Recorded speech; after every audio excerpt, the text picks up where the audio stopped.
Conoce la trayectoria y evolución de un C-Level. Exponemos el ADN de su liderazgo y las batallas que sacan lo mejor de sí en las firmas protagonistas del mundo de los negocios. Pilotos por Líder Empresarial.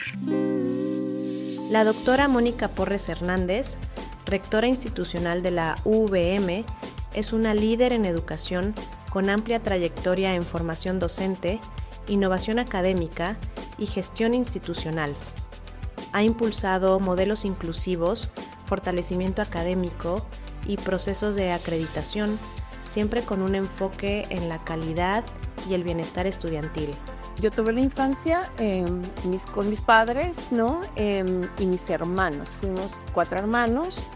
Y bueno, pues ahora decir que en retrospectiva puedo decir que fue una infancia de mucho esfuerzo por parte de mis padres, porque mi padre era médico, pero él estaba estudiando la carrera mientras tenía esta parte de tener una familia. Y entonces aquí algo importante era que siempre veíamos estudiar a mi papá de noche y mi mamá era quien le apoyaba para esta parte, ¿no? Ella, pues no había computadoras, máquina de escribir tradicional, entonces ella le dictaba y mientras nosotros dormíamos era bien interesante ver que ellos estaban trabajando para que mi papá sacara justamente los trabajos que tenía en la Facultad de Medicina.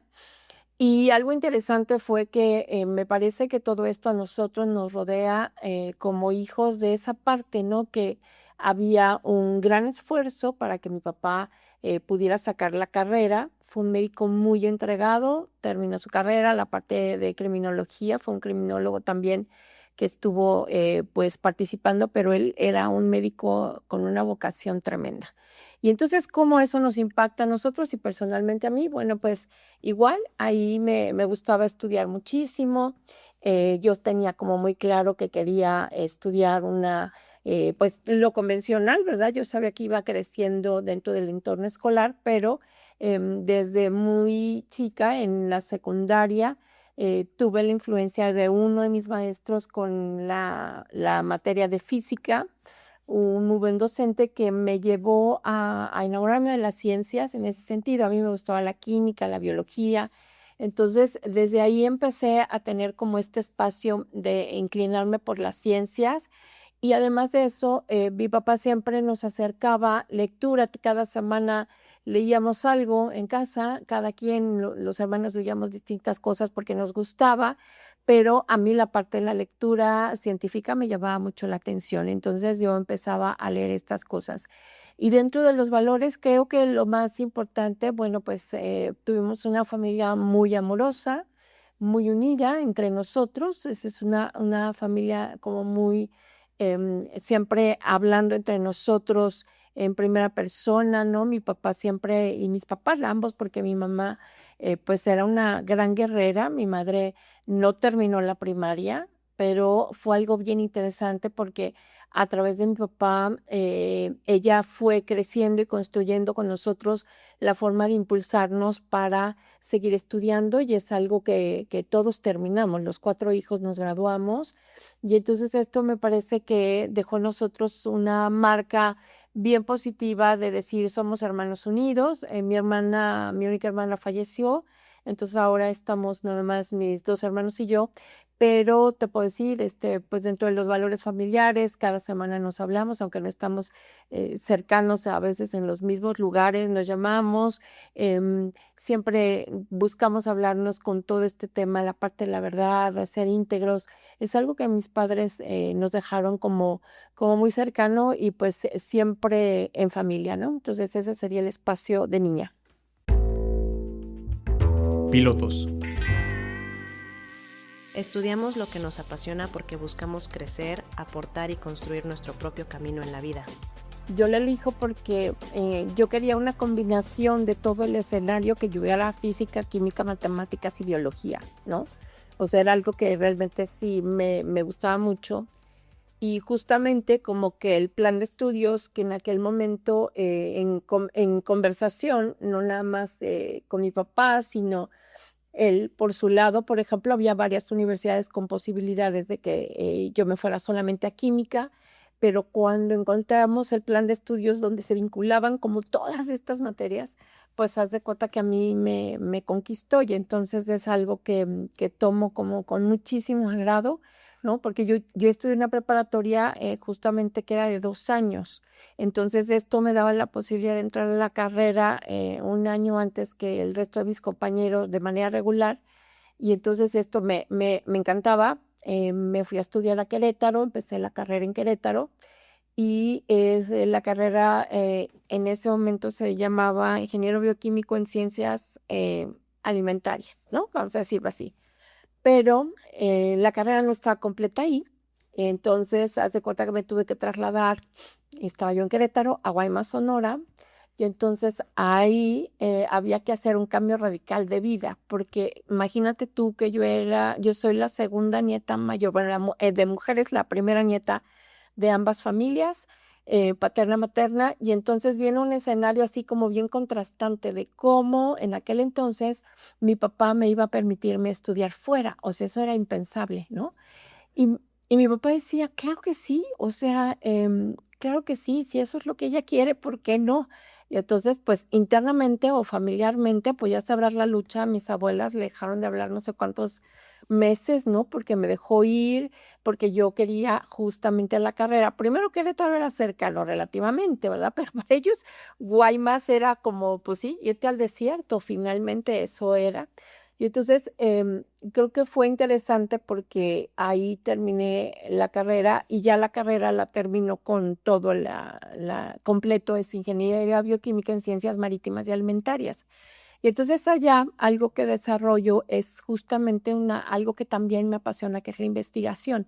Y entonces había que crear como escenarios de nuevos productos, por ejemplo, en aquel entonces, hacer investigación. Yo trabajé con lo que le llaman el pasto marino, sargazo, e hice ahí una harina alimentaria y cosas así. Pero ahí lo que me doy cuenta es que yo aprendo las técnicas, pero algo que realmente me formó para muchas de las habilidades que ahora puedo decirte que tengo profesionalmente son justamente eso, la investigación, el indagar, el sustentar, el cómo tomar decisiones, ¿no? Saber que la decisión que tomes te puede llevar a una siguiente ruta y eso me lo da la formación de la licenciatura. No veo otro espacio porque a lo largo del camino que he tomado mucha formación, el tema de la carrera fue muy definitivo para parte de mis habilidades que me acompañan al día de hoy. Pilotos. La vida y la experiencia laboral nos enseñan que cada reto es una oportunidad para aprender, mejorar y seguir avanzando. Sí, es una ruta porque mira, en aquel entonces seguir todavía con la parte científica implicaba otras cosas. Yo quería aplicar para seguir estudiando física y claro, ya el desarrollo en física y estar dentro de lo que fuera un proyecto como tal científico me implicaba salir del país, pero había requisitos de edad. Y uno más que a mí me sorprendió muchísimo, que era que yo tenía que estar casada. Y entonces yo decía, pues eso está medio raro, no me voy a casar, ¿no? Pero, y por la edad no lo cumplía. Entonces, hace cuenta que dije, bueno, voy a ir a dar clases un rato, ¿no? Y entonces, hace cuenta que ese rato se convirtió en mi vida, mi segunda vida, porque empecé a trabajar en la parte justamente de dar clases y pues súper joven, imagínate que yo empecé a dar clases a los 22 años, o sea, una chava bien joven que empieza a dar clases y luego estudiantes de preparatoria. Entonces podrás saber que era como todo un tema porque como esa chamaca iba a dar instrucciones a chicos de preparatoria. Y entonces se dan cuenta que tengo habilidades para transmitir el conocimiento a estudiantes que tienen problemas académicos en el tema justamente de matemáticas, física y química, y me invitan a trabajar de forma muy concreta en un programa de apoyo académico en el cual participo desde el diseño y luego en la impartición de las materias. Y entonces empiezo a entender que ahí quiero hacer otras cosas, empiezo a estudiar por mi cuenta temas que me son importantes, por ejemplo, los estilos de aprendizaje. Todo esto lo empezaba yo a entender de una manera más por lo que era mi interés en la lectura y en la investigación. Empezaba a buscar autores de Estados Unidos, de Canadá, y empezaba a hacer como algunas cosas con mis estudiantes. Entonces, esta parte de CITE que fue muy interesante porque justo este ámbito científico me lleva a encontrar una ruta en la cual me gusta la investigación educativa.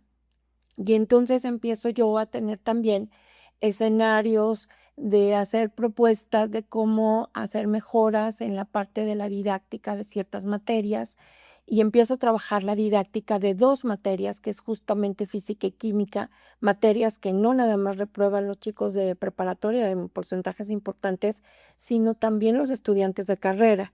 Y entonces decirte que cuando eso pasa, yo muy contenta de poder avanzar con esto y me empecé a formar, me invitaron a formarme en la maestría. Fue complicado un poco al inicio porque haz de cuenta que eran docentes que venían de Estados Unidos, de la Universidad de Florida, a darnos clase. Yo no tenía un alto dominio del inglés, justo por mi entorno que viví con mis padres. Yo estudié todo el tiempo en la escuela pública, toda hasta mi secundaria. En la prepa empecé a tener el contexto del idioma inglés, pero haz de cuenta que era como aprender apenas lo básico. Y entonces ahí era como para mí retador. Leía mucho en la carrera en inglés, leíamos porque los artículos eran en inglés, pero no más allá de tener un dominio de decir, hablo tremendamente y perfectamente el idioma. Pero ¿sabes algo? Eso tampoco era barrera. Ahora no existen todas las aplicaciones que teníamos hoy. Y entonces había que ir a los diccionarios, había que leer mucho, pero la investigación educativa me jaló muchísimo y decirte que súper contenta. Me voy a un área en la cual me abre otra experiencia enorme para lo que podíamos hacer, sobre todo en estos temas. Y decirte que yo me especialicé mucho tiempo, trabajé justamente para el desarrollo de didácticas, metodologías, para todo esto, y es ahí donde encuentro un área fascinante en mi desarrollo profesional. Pilotos. Ayudar a los demás no solo cambia vidas, también enriquece la nuestra y nos llena de satisfacción.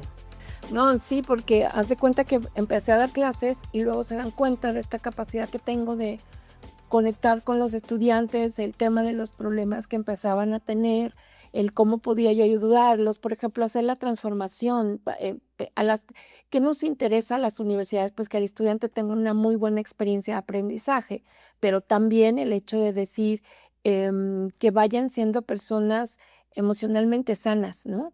Porque tú tienes un grupo de personas sanas, entonces van a poder dar, ¿no? Entonces yo, por ejemplo, el programa incluía por la mañana el tema de educación física, pero luego trabajabas el tema de actitudes, la administración del tiempo, las materias estas que iban reprobando. Imagínate que llevábamos el tema de que leyeran, aprenderan a leer, porque algunos de ellos ni siquiera tenían ni el hábito ni la capacidad de una lectura profunda. Entonces, en ese sentido, empecé a tener eso y empiezan a verme que tengo ciertas habilidades y pues prácticamente a los 2 años después me dejan, crean este departamento. El programa de ayuda académica se convierte en un departamento que en ese entonces se llamó asesoría académica y yo lo dirigía. Entonces yo tenía ya mucho contacto con docentes de toda la universidad, desde el bachillerato hasta la parte profesional, y empecé a caminar en esos lares. Fue muy interesante porque crecí ahí, pero te puedo decir que a los 27 años yo estaba ya dirigiendo televisión educativa, cuando yo no estudié televisión educativa, ¿no? Y entonces empecé a hacer algunos programas de televisión, me invitaron a conducir justamente el ser diseñadora instruccional, que de ahí se liga justamente la siguiente parte de irme preparando profesionalmente como diseñadora instruccional, y empecé a hacer televisión educativa, ¿no? Y entonces, pues fue interesante porque una de las áreas que dirijo completamente es el área de ciencias computacionales, maestrías, doctores que estaban dando clases para otros países como Colombia. Y entonces yo hacía la producción, les hacía el diseño instruccional. Hacer el diseño instruccional en aquel entonces era hacer el guión de televisión educativa. Y entonces era como pues desde la entrada, ¿no? Saber cómo iban a saludar, yo daba los entrenamientos y nunca lo había vivido, también te quiero decir eso. Entonces, para mí fue un proceso muy interesante crecer en ese escenario y me desenvolví ahí, pues como si yo lo hubiera estudiado.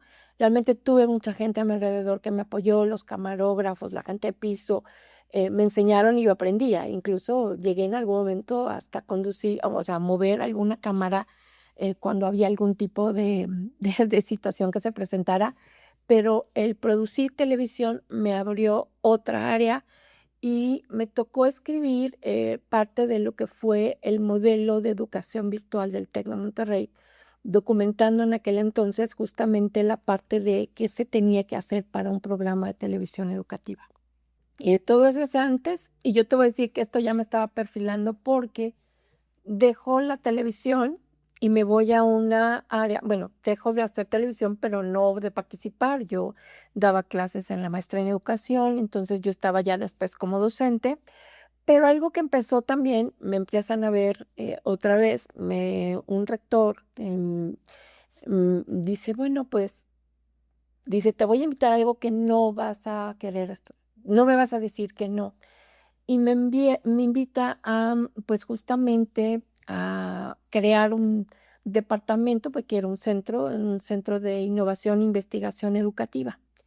Ya sabrás que ahí era como mi dulce mayor. Yo decía, wow, se juntan todo lo que yo he traído de habilidades y acepto tenerlo. Bueno, decirte que cuando acepto ese centro, después vinieron otros departamentos como el desarrollo académico, que lo tuve conmigo, pero también tuve recursos humanos 9 años de mi vida, ¿no? Entonces, haz de cuenta que me fui formando. Yo digo que la vida te va poniendo donde después sabe que vas a poder explotar todo lo que te está dando, ¿no?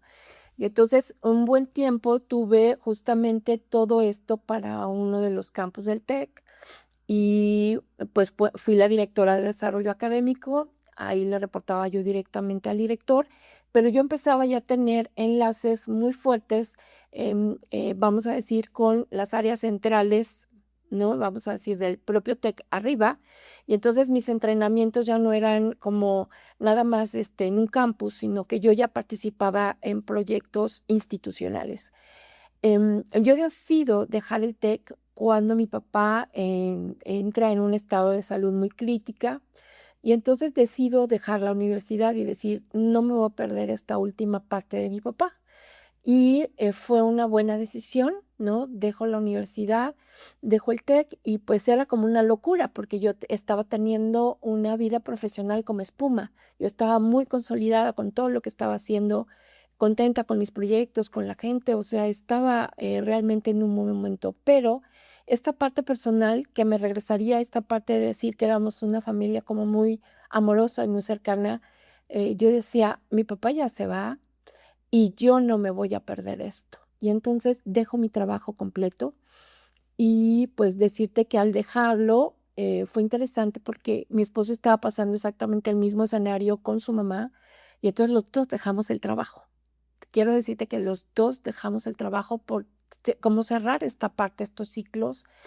Y paso con mi papá justamente el proceso de transición. Y al año siguiente, bueno, antes de eso también tengo una formación de consultora educativa, porque nosotros dijimos, sí, vamos a renunciar, pero vamos a generarnos algo que nos permita movernos por ahí. Y entonces nos certificamos como consultores educativos. Dijimos, bueno, mientras si hay algo que se da, un proyecto que nosotros podamos manejar con nuestro tiempo y todo, lo vamos a hacer. Y lo hicimos, solo que a la par, en más o menos 5 años, mi esposo está especializado en desarrollo humano y se capacitó en Canadá en un tema y me dijo, tienes que venir porque hay algo que te va a encantar aquí.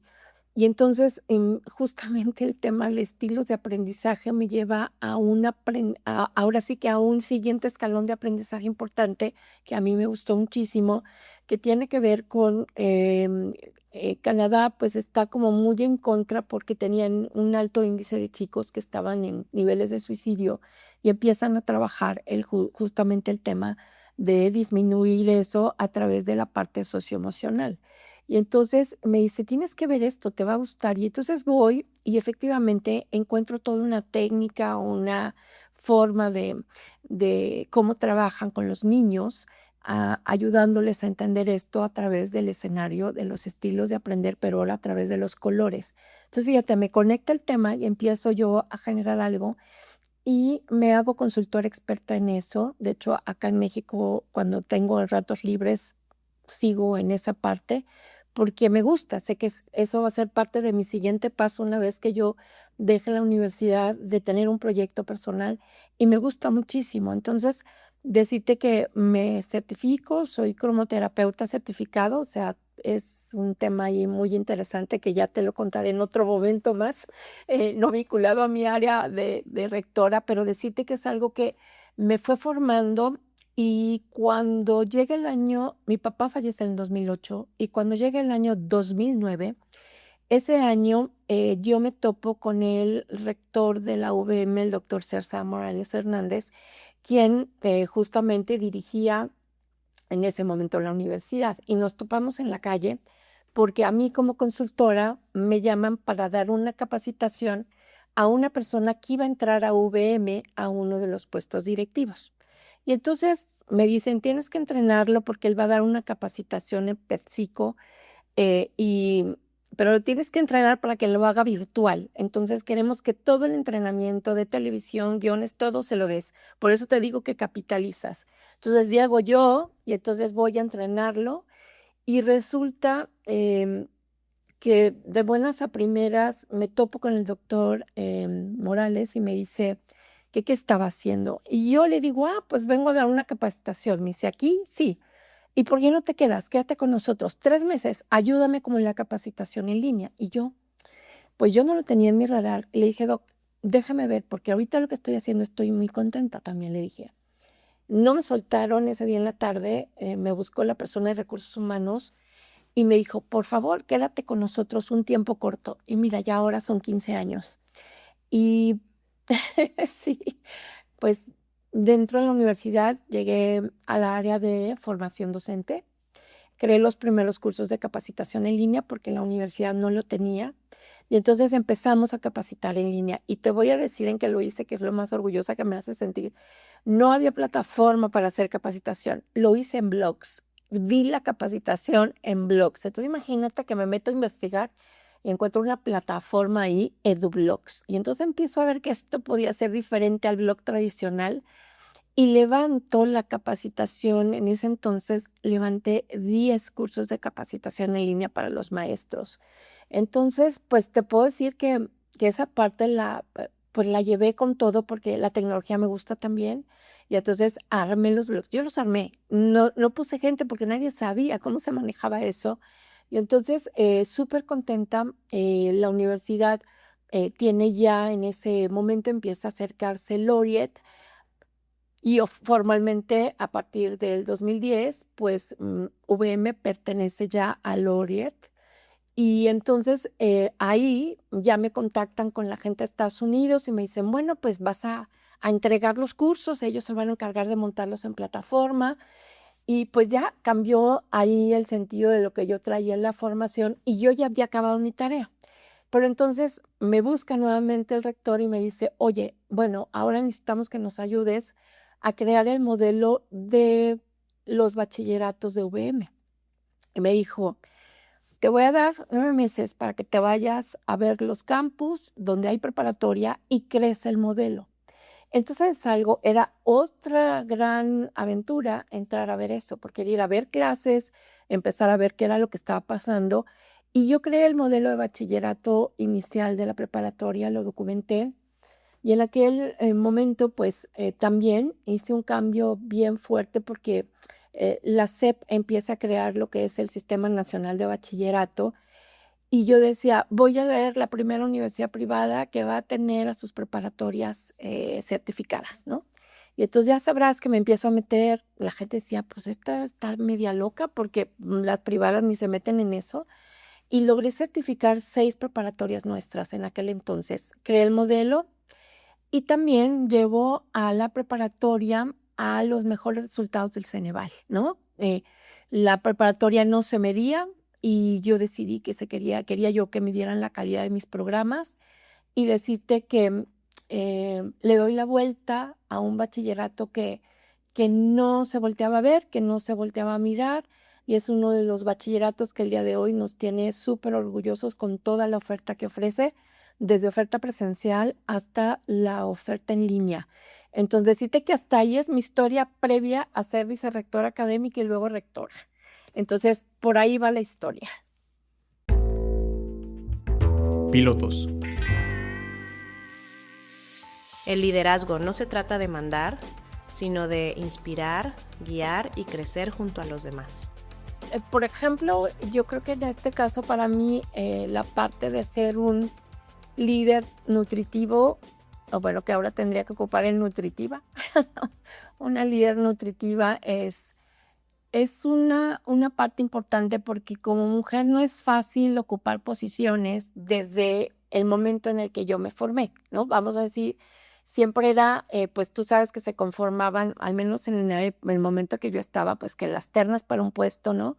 Y el hecho que las ganara una mujer y las ganara una mujer que estaba muy joven, que parecía que no tenía experiencia, entonces en ese momento era como, ¿qué onda con esta señora, no? O sea, era como voltear a ver y decir, bueno, pues está medio interesante porque empezar a tener equipos.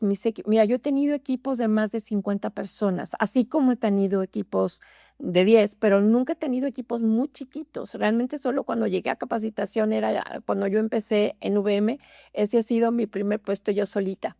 Pero después me doy cuenta que empiezo a crecer y que empiezo a entender cómo es colaborar con la gente.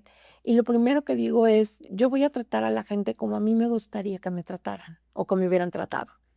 Y entonces empiezo a generar, siempre te puedo decir que primero pongo a la persona por delante. Antes de emitir un juicio, por ejemplo, de decir, está mal, lo está haciendo terrible, ¿no? Algo está pasando, que no me entrega las cosas. No, primero me voy y digo, a ver, quiero platicar contigo y ver si en la parte personal estás bien. Y vas a encontrar muchas cosas ahí que la gente le mueve. Y ser un líder nutritivo empieza con tomar a la persona desde la parte de su integridad. Todos debemos respetar nuestra integridad. Y cuando tú respetas tu integridad, vas a ser capaz de respetar la integridad del otro. Entonces, ese es un principio que cuando yo voy a conversar con alguien lo tomo, porque digo, ¿sabes algo? Yo no sé lo que la persona trae cargando en su mochila atrás, pero lo que sí sé es que si hay algo que yo pueda ayudar para que un poco vacíe la mochila y luego vuelva a retomar su capacidad, su talento, sé que lo puede hacer. Y entonces, algo que hago es esa parte, cuidar la integridad de la persona. Paso 1, y para mí en cualquier conversación es lo primero. Lo segundo, yo te puedo decir que es importante una vez que tenemos este diálogo, pues siempre hablar con la verdad. Si estás comentando con la persona temas que son delicados, por ejemplo, que es información, no le ocultas, le dices, mira, esta información es información delicada, voy a pedirte que esta conversación va a quedar en estos términos, ¿no? Y entonces la gente te lo agradece porque muchas veces damos muchas vueltas para llegar a comunicación franca y auténtica, ¿no? A mí me parece que eso, por alguna cosa, incluso lo tenemos culturalmente, y entonces ahí pues generas choques porque la gente dice, o sí eres o no eres. Y entonces empiezan como estos temas. Eso, haz de cuenta que es como también frontal. Yo si tengo un tema de que debo separar a alguna persona del equipo, tengo los elementos para podérselo decir. Y no mando primero a recursos humanos, primero hablo yo con la persona y después haremos todo lo demás. Pero algo importante es siempre tener a la persona en foco, decir, ¿sabes algo? La persona tiene talento, ha estado aquí, vale la pena y tal. Me ha tocado formar equipos desde cero y entonces voy haciendo como esta construcción, identificando que no todos deben ir igual a mi liderazgo. Yo te puedo decir que en mis equipos he tenido gente que es personas innovadoras y fuera de la caja y eso lo admiro como no tienes idea. Y entonces, ¿qué hago? A esas personas les digo, a todos mis equipos tengo una frase que siempre les digo, no dejen que yo me estrelle, no dejen que me equivoque, permítanme ver lo que ustedes ven que yo no veo, ¿no? Porque es bien fácil marearte en los puestos y que te subes a la tablita y no sabes. Y entonces siempre estoy en una retro, yo decirte, sí, a ver, esta decisión, y hay quien me dice, oye, ¿sabes qué? Creo que esta parte puede pasar esto, puede pasar lo otro. Y es ahí cuando lo valoras. Y cuando tienes un innovador, me encanta escucharlos. Y me encanta escuchar la forma distinta en la que me van a decir que se puede hacer algo, pero siempre pensando, por ejemplo, en este caso, en mis estudiantes. ¿Cómo es que esto beneficia al estudiante? ¿Cómo es que esta decisión es mejor y por qué la considero que puede ayudarlos a trascender ciertas cosas? Entonces, eso es súper bueno. Busco, por ejemplo, perfilarlos. Cada quien tenemos estilos de liderazgo diferentes y los usamos todos nuestros estilos. Entonces, ¿qué es lo que hago? Perfilo y entonces digo, ok, esta es la persona que en estilo de liderazgo es más distinta a mí y es de la que puedo aprender nuevas cosas, nuevas prácticas. Los que se parecen a mí, sé que casi podrían caminar en algunos proyectos solos, pero eso es algo, siempre es teniendo como muy claro con qué talento estoy trabajando, qué tipo de cosas puede aportar, que no tengo yo la última palabra. Siempre vamos a compartir cosas, pero también se da retroalimentación en diferentes niveles y eso me gusta. La gente siempre la retroalimento. La gente va a saber por qué logró éxito en una determinada circunstancia, llámese proyecto, incluso hasta en una clase, ¿no? En una capacitación, hasta decir, aquí no diste el mejor esfuerzo, pero te voy a decir por qué. No es porque lo diga Mónica, sino es qué cosas de lo que observo que desarrollas te van llevando. Entonces, a eso le llamo un liderazgo nutritivo, en el cual yo no tengo la última palabra, me desenvuelvo con las personas que trabajan conmigo y tengo la capacidad primero de delegar proyectos para personas que los pueden realizar de manera automática y también agarrar y decir cuando alguien tiene que salir de un equipo lo tengo que hacer sin caer en estos temas de visceralidad o tema de dañar al otro, porque para mí primero está la integridad. Entonces te quiero compartir que eso es uno de mis principios más importantes. Mira, yo por ejemplo eventos con estudiantes. Tenemos un congreso de investigación y es un congreso que pues participan muchísimos estudiantes. Vamos a decir que los aforos llegan hasta más de 4,000, ¿no? Presencialmente son aforos en los cuales pues se llena la convocatoria. Yo te puedo decir, en Guadalajara tuve un evento en que yo estaba justamente terminando de dar el mensaje de bienvenida y unos estudiantes se acercaron y querían hablar conmigo y ya se cuenta, la gente corre para como decir, no, ¿qué pasó? ¿Qué pasó? Y entonces les digo, no, déjame hablar con ellos, ¿qué pasó? Entonces uno de ellos estaban enojados porque en mi discurso yo había dicho, estimados estudiantes, estimadas estudiantes, y entonces se enojan y me dicen, ¿y dónde dejaste los estimades? ¿No? Y, rectora, ¿por qué no nos incluiste? ¿No? Y entonces agarro y empiezo y haz de cuenta, cada oportunidad que tengo, también creo que tenemos la capacidad de formar, o al menos yo creo que cada vez que toco con un estudiante tengo esa capacidad de dar un poquito de formación. Y entonces agarro y le digo, a ver, mira, muy sencillo. Y ya empiezo con toda la explicación de por qué había yo hecho esta diferencia y no hacerlo no implicaba que no los quisiera incluir. Y les ponía yo un ejemplo y decía, a ver, tú aquí en este campus tienes estudiantes que vienen con alguna discapacidad. Dime si tú te acercas, los saludas o las saludas y te vas platicando o le cuentas un chiste o le deseas un buen día. Y entonces, haz de cuenta que es como un baldazo de agua helada, ¿no? Entonces es cuando les digo, mira, la inclusión verdadera es esa, no la de una palabra o que yo te cambie una letra, es cuál es la acción que vamos a ejecutar para incluirnos entre todos. Y entonces, haz de cuenta que me río con ellos, me divierto cuando hablan. Entonces me dicen, me caíste bien, ¿te tomas una foto conmigo? Sí me explico. O sea, no vengo y les digo, no están locos, no sean agresivos. No, claro que no. Otra vez, tenemos que comprender. Desde ahí es ser, yo te voy a decir, así como cuidar la integridad, también tenemos que ser compasivos. Están viviendo una juventud tremendamente acelerada y tremendamente difícil. Entonces, imagínate ese escenario, ¿no? Entonces, creo que esa es parte de lo que he aprendido a lo largo de este tiempo y sí conecto con ellos por eso, porque antes de juzgar, ahorita hace poco me tocó el caso también de un chico trans que sabes que somos una universidad inclusiva y este chico, sus papás, pues nos dicen ya formalmente tiene el nombre, ¿no? De mujer, por favor, llámenlo así. Y el día que yo estaba en una visita en campus, tiene como una crisis diciendo que tenía cólicos y que se sentía muy mal. Y llega la médico del campus y algo interesante es cómo reaccionamos ante esas cosas. Y entonces le digo a la médico, mira, no te preocupes, toma aire primero, calma y háblale a su tutor y pregúntale al tutor si efectivamente está teniendo un tratamiento químico. No puede pasar por un proceso, digo, yo soy bioquímica y sé lo que puede pasar ahí, le digo, no puede pasar por este proceso, pero ayuda a entender que vas a consultar a su persona para bajarle la ansiedad. Y lo que era un evento de ansiedad, pero todo lo tradujo a esta parte como de su cuerpo.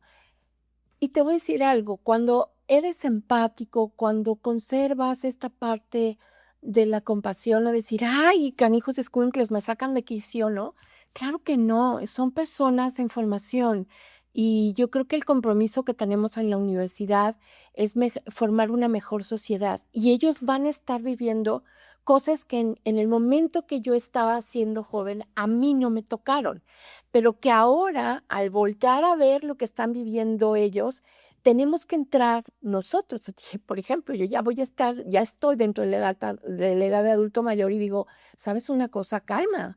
O sea, tengo que tener esa capacidad, no del regaño, de la comprensión para poder ayudarles a armar una mejor sociedad, porque va a ser una sociedad totalmente diversa, con necesidades súper distintas a lo que hemos tenido nosotros.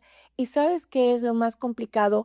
Que quién sabe cuántos de ellos van a lograr llegar a tener esta adultez mayor más adelante y de qué forma la van a vivir.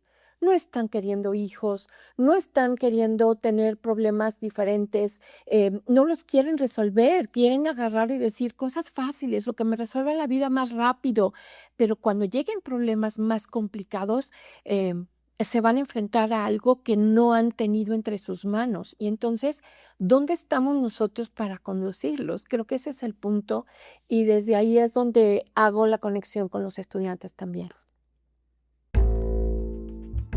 Pilotos. La resolución de obstáculos en las empresas requiere liderazgo, estrategia y adaptación para convertir los desafíos en nuevas oportunidades. Sí, mira, yo creo que es importante considerar que siempre vamos a tener temas retadores y temas en los cuales, por ejemplo, los temas normativos a los que todas las instituciones tenemos que vivir. Pues ahí, ¿sabes una cosa? También es importante acercarnos con las personas correctas. ¿En qué sentido? Mira, yo podría quejarme todo el tiempo y decir, la normativa nos complica, ¿qué vamos a hacer? No, pues rebelémonos ante esto y esto no lo hagan, no lo entreguen. No. Yo creo que cuando estamos hablando de ser personas íntegras, y creo que este es uno de los principios que ahora en la universidad estamos bajando a los estudiantes, ¿no? Por ejemplo, que el tema de la no copia, no copies documentos, o reconoce el trabajo que otros han hecho. Vamos avanzando hacia una comunidad muchísimo más apegada a la integridad. Decirte que, por ejemplo, ahí es acercarte con las personas, ¿no? Por ejemplo, en mi caso, yo sé que si tengo que tratar con personas de las instancias educativas, llámese la SEP, la UNAM, no se trata que yo levante el teléfono, se trata que yo vaya, ¿no? Y entonces, a conocer a la persona es muy distinto cuando tú nomás mandas un correo y mandas un correo enojado y mandas, pues yo siempre les digo, antes de escribir un correo, hay que tomar aire, ¿no? Y escribir el correo sin la visceralidad que pudiera ir cargado y ya sabrás lo que va a detonar con el otro. Entonces, lo que muchas veces es desde una llamada, ¿no? Es del hecho de decir, oye, necesito que me compartas o que comentemos tales puntos y entender, decirte que eso sí lo hago, que generalmente sí tengo otros colegas rectores donde hay que rebotar los temas, lo hacemos. Y luego somos portavoces. Y esta parte de ser un portavoz no se trata como de, te digo, ir en el tono de queja, sino es ir en el tono de ir y ayudar. Yo te puedo compartir que bajo la gestión que he tenido he sido muy afortunada porque justamente conozco en esta parte del trayecto que me he ido formando gente que me conoce en la SEP, gente que me ayuda y entonces, por ejemplo, me llaman, ¿no? Y me dicen, oye, fíjate que recibimos una queja, ahora hay pues estos buzones de queja, ¿no? Y entonces me dicen, pero fíjate que está pasando esto, ¿no? Y te van como poniendo el antecedente. Y algo que me dicen, oye, pues, ¿sabes qué, rectora? Date tiempo de regresar y buscarlo. Saben que así camino, que voy. Y si tengo problemas en un campus, me dirijo al campus. Si voy rápido o ya sea con el rector, yo no nada más voy con la figura que me puede atender, sino haz de cuenta que yo bajo a los equipos de la operación cuando me es fácil para encontrar la respuesta.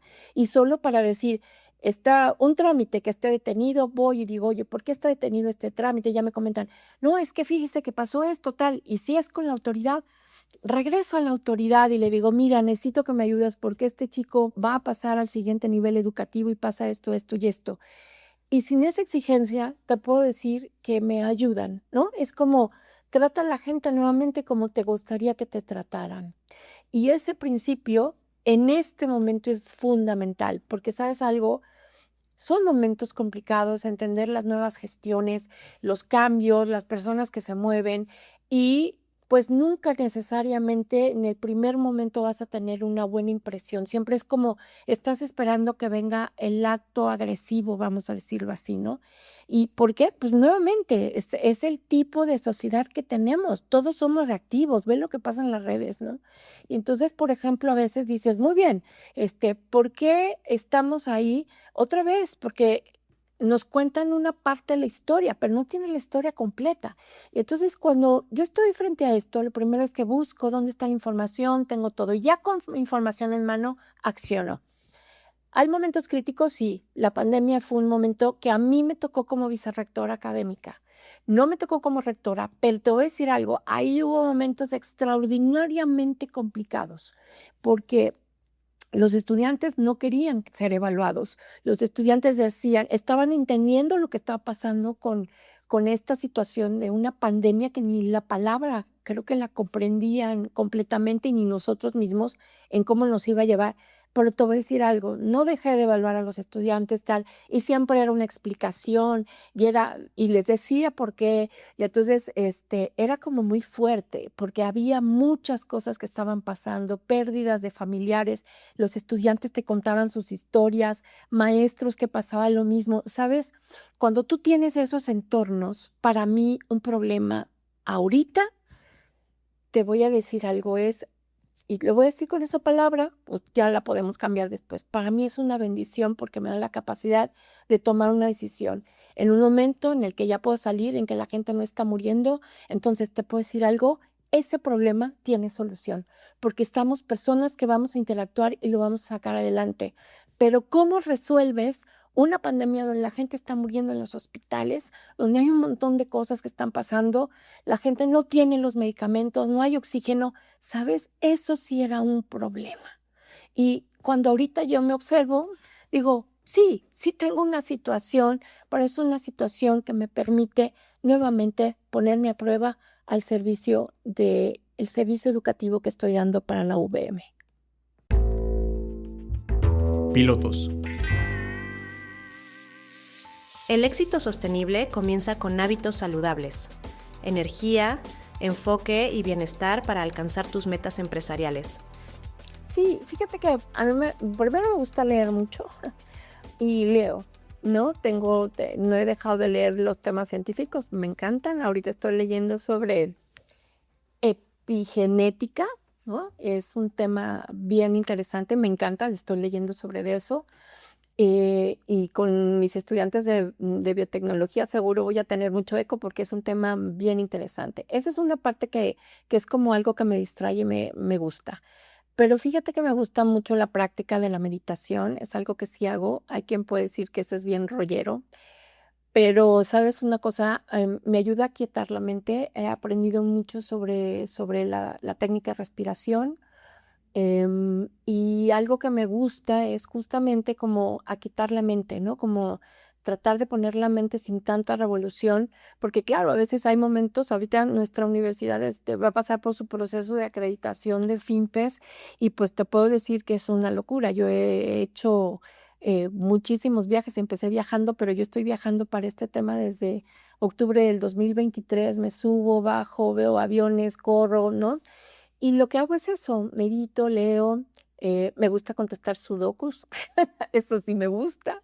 Y te voy a decir, yo creo que hay una parte de mí que juega como una niña, ¿no? Como que cuando puedo me divierto. Soy mamá de un hijo ya adulto, pero me encanta ser mamá también.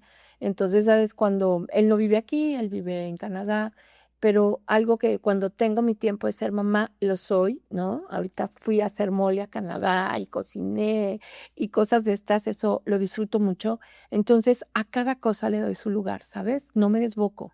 Y sí, no te puedo decir que no, a Javier le ha tocado verme que a rato sí he estado con cara de araña fumigada por toda la presión del trabajo, pero sabes algo, busco em, ser empática, ¿no? Trato de decir, pues sí, cada quien traemos nuestros temas, pero sí tengo eso, sí lo hago todas las mañanas, decirte que también dentro de lo que hago es empiezo a leer las notas de periódicos relacionadas con lo que se publica de educación, abro los periódicos, veo, busco qué hay importante, si hay algo que tenga que ver del diario oficial, lo reviso, me gusta informar a mi jefe, oye, se publicó esto, salió aquello, y entonces si hay cosas que impacten en lo que vamos a hacer, lo notifico.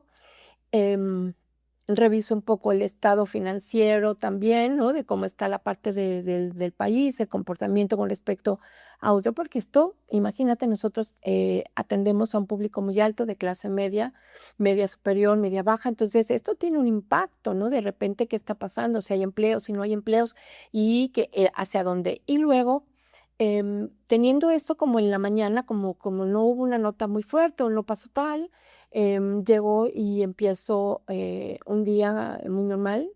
Por ejemplo, solo bebo una taza de café al día, no bebo más, tomo más agua que otra cosa porque pues el tema de la salud también es importante. No me medico, eso también decirte, aunque tengo un tema de tiroides, estoy en un protocolo de investigación particular y no tomo medicamento, por ejemplo, para la presión, el dolor de cabeza, esas cosas no existen en mi vida, ¿no? Entonces, atiendo lo que me toca y yo creo que en el tiempo oportuno, ¿no? Y pues algo súper importante, comparto mucho con mi esposo los tiempos de calidad. Entonces, ¿sabes una cosa? Eso hace que mi vida sea una vida como balanceada, equilibrada, enfocada a mi proyecto educativo, que es algo que me apasiona mucho. Y pues ahorita, por ejemplo, terminando el tema de la acreditación, este año voy a trabajar fuertemente con mi equipo de trabajo y el año que viene me voy a ir a trabajar con mis estudiantes y voy a preparar una conferencia sobre el tema de habilidades socioemocionales. Y entonces voy a hablar con ellos esto que te decía yo, el tema de la compasión, la tolerancia, el amor a sí misma, lo voy a llevar con ellos y lo voy a llevar en el lenguaje que lo pueda yo traducir y si puedo dejarle un granito de arena a ellos, va a ser en ese ámbito, ¿sabes? Mis maestros de toda la universidad se encargan de las disciplinas. Ahora yo quiero hablar de esta parte del ser que va a ser muy importante para lo que sigue en su vida y soy una convencida de eso. Pilotos. La persistencia es la clave para transformar desafíos en oportunidades y metas en logros. Sí, mira, yo creo que en este momento vida que estoy en uno de los proyectos más significativos de mi vida profesional, en el cual no consideraba que iba yo a tener, pero decirte que soy muy afortunada porque estoy rodeada de gente que todo momento me acompaña. Yo les digo que siempre, por ejemplo, el equipo de comunicación fueron mis ángeles guardianes al iniciar, porque efectivamente ellos formaron parte de, por ejemplo, todo mi entrenamiento, justo con la parte de los medios, la comprensión, el cómo cuidar esta parte de transmitir el mensaje y que a veces todavía me salgo del carril, pero ellos me cuidan en el buen sentido, ¿no? Entonces, sabes, de que lo que me puedo sentir muy orgullosa es que me considero una persona que se rodea de equipos con personas talentosas, de personas que en un momento dado están dispuestos a subir conmigo al reto que me toca vivir y que lo hacen genuinamente. Yo puedo estar trabajando ahorita hasta las 2, 3 de la mañana cuando se requiere de mí para esto. Y sabes una cosa, la gente me sigue. No me dice, no, pues sabe que tenemos que dormir, tenemos que descansar, sino la gente me dice, ¿qué más necesitas? Y vamos hacia adelante. Me siento muy contenta también de formar parte de una comunidad que es inclusiva, ¿no? En este sentido, no solo mis estudiantes, ¿verdad? Que si tienen un tema de enfermedad, de discapacidad, sino también, ¿no? Quienes están pasando por sus procesos de identificar quiénes son, qué tipo de persona quieren llegar a ser, sus preferencias. Todo esto, ¿sabes? Es parte de decir, ¿sabes? Estoy poniendo mi granito de arena para el entendimiento de una nueva sociedad que sí o sí es la que va a seguir, ¿no? Y entonces creo que en ese sentido, el decir desde ser alguien que rompe esquemas, porque sí lo soy, haz de cuenta la forma en la que luego te tienden a cuidar, ¿no? Que, oye, te van a llevar aquí porque pues eres la rectora y yo, pues, yo me paro, saludo a la gente me saluda, ahí en las oficinas donde estoy, la gente del servicio que hace la limpieza me reciben a las 6:30 de la mañana los lunes, que es la hora que llego a las oficinas los lunes, y la saludo y estoy con ella, así como pasaron el fin de semana. Bien, entro a mi oficina, la oficina está impecable y me siento muy orgullosa de que la gente tiene la capacidad de venir, darme un abrazo sincero, así sea la gente de limpieza, así sea un estudiante, sea un profesor. Antes de todos los títulos nobiliarios, somos personas y yo me considero eso, una persona afortunada de toda la interacción como esta conversación contigo, Gerardo. Conoce la trayectoria y evolución de un C-Level. Exponemos el ADN de su liderazgo y las batallas que sacan lo mejor de sí en las firmas protagonistas del mundo de los negocios. Pilotos por Líder Empresarial.